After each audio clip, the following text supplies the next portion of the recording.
India के सबसे बड़े इन्वेस्टर्स और ट्रेडर्स राकेश झुनझुनवाला, जिन्हें इंडिया का वॉरेन बफेट भी कहा जाता है, लेकिन स्टॉक मार्केट में उनकी इस जर्नी की शुरुआत में उनके फादर ने उनसे ये बोल दिया था कि ना तो मुझसे और ना ही अपने किसी दोस्त से स्टॉक मार्केट में पैसा डालने के लिए मांगना, जिसके चलते तब राकेश ने सिर्फ 5,000 रुपए से स्टॉक मार्केट की दुनिया में कदम रखा था और देखते ही देखते आज उनकी नेटवर्थ पूरे 41,000 करोड़ रुपए है। 5 जुलाई 1960 को एक मरवाड़ी फैमिली में जन्मे राकेश के फादर कोई टाटा बिरला के जैसे नहीं बल्कि इनकम टैक्स डिपार्टमेंट में कमिश्नर थे। इस डिपार्टमेंट में होने के चलते राकेश के फादर को स्टॉक मार्केट में खासी दिलचस्पी थी, जिसके चलते वो अक्सर अपने दोस्तों से स्टॉक मार्केट में हो रहे उतार चढ़ाव के बारे में बात करते रहते थे।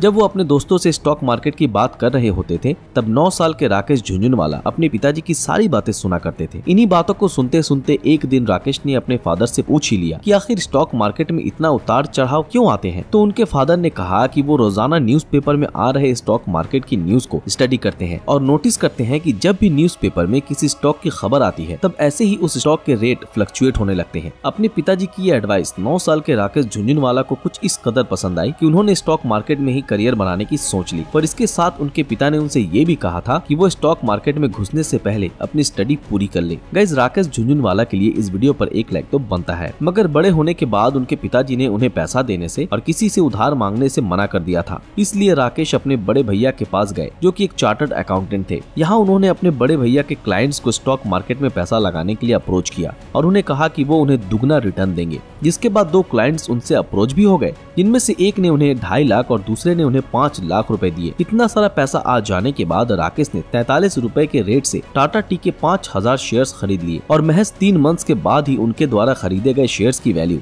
143 पर शेयर हो गई, जिससे न सिर्फ राकेश का पैसा 3 गुना हुआ बल्कि उनका ट्रेडर बनने का सफर भी शुरू हो गया। टाटा टी के शेयर्स बेचने के बाद राकेश झुनझुनवाला को अच्छा खासा प्रॉफिट तो हुआ, पर इसके बावजूद भी स्टॉक मार्केट में उनके शुरुआती कुछ साल काफी मुश्किल भरे रहे, क्योंकि इसके लिए उन्होंने बड़ी रिस्क भी ली थी। इनमें से सबसे बड़ी रिस्क थी 1986 में सीसा गोवा स्टॉक्स को खरीदना, जो आज के समय में वेदांता प्राइवेट लिमिटेड के नाम से जाना जाता है। 1986 में ये कंपनी काफी घाटे में चल रही थी, क्योंकि आयरन ओर इंडस्ट्रीज के प्राइसेस काफी लो थे और इसी के चलते हर कोई इस कंपनी के स्टॉक से अपने पैसे बाहर निकाल रहा था।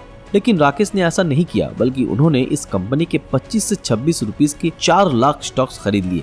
इनकी कुल कीमत करीब 1 करोड़ रुपए थी। ये 1 करोड़ रुपए राकेश की पूरी जमा पूंजी थी, जिसका मतलब ये था कि अगर सीसा गोवा डूबता तब राकेश झुनझुनवाला भी कंगाल हो जाते। ये सब जानते हुए भी उन्होंने इतना बड़ा रिस्क सिर्फ इसलिए लिया क्योंकि वो किसी भी स्टॉक में पैसा लगाने से पहले उस कंपनी और इंडस्ट्री के बारे में पूरी जानकारी इकट्ठा करते थे और उन्हें पता था कि पूरी दुनिया में इंडिया आयरन और स्टील के लीडिंग इंपोर्टर्स में से एक है और आगे बढ़ती डिमांड के चलते इनकी कीमत बढ़ेगी ही बढ़ेगी। महज 1 साल बाद ही सीसा गोवा के शेयर्स में 20 से 25% का इजाफा हुआ, जिसने राकेश झुनझुनवाला की किस्मत एक बार फिर से खोल दी। अब उनका अगला रिस्क था 1989 वाला रिस्क, क्योंकि नेशनल बजट अनाउंसमेंट के दौरान जब पूरा मार्केट ठंडा पड़ने के चलते हर कोई स्टॉक मार्केट से अपने पैसे बाहर निकाल रहा था, तब राकेश ने एक बार फिर मौत के इस कुएं में डाइव मारी और उनकी किस्मत फिर से चमकी और ऐसी चमकी कि इसने उनकी नेटवर्थ को 20% इंक्रीज कर दिया, क्योंकि उन्हें पूरा विश्वास था कि वीपी सिंह का बजट बिजनेस फ्रेंडली ही होगा, क्योंकि वीपी सिंह खुद बिजनेस बैकग्राउंड से रह चुके हैं और वो कॉमर्स मिनिस्टर भी थे। अपनी लाइफ का सबसे बड़ा प्रॉफिट उन्होंने 1992 में हर्षद मेहता स्कैम के दौरान कमाया था और उस दौरान इनका साथ दिया था झुनझुनवाला के गुरु राधा किशन दमानी ने। इन्होंने ही राकेश को ये बताया था कि मार्केट बहुत तेजी से बहुत ज्यादा ग्रो कर रहा है, जो किसी स्कैम की तरफ इशारा करता है और ऐसे में तुम्हें स्टॉक्स को शॉर्ट सेल कर देना चाहिए। दोस्तों, शॉर्ट सेल में आप स्टॉक्स के प्राइस गिरने पर आपको प्रॉफिट होता है, मतलब मार्केट क्रैश में आपको फायदा होगा और इसी स्कैम 1992 में राकेश झुनझुनवाला ने अपनी लाइफ का सबसे बड़ा प्रॉफिट कमाया।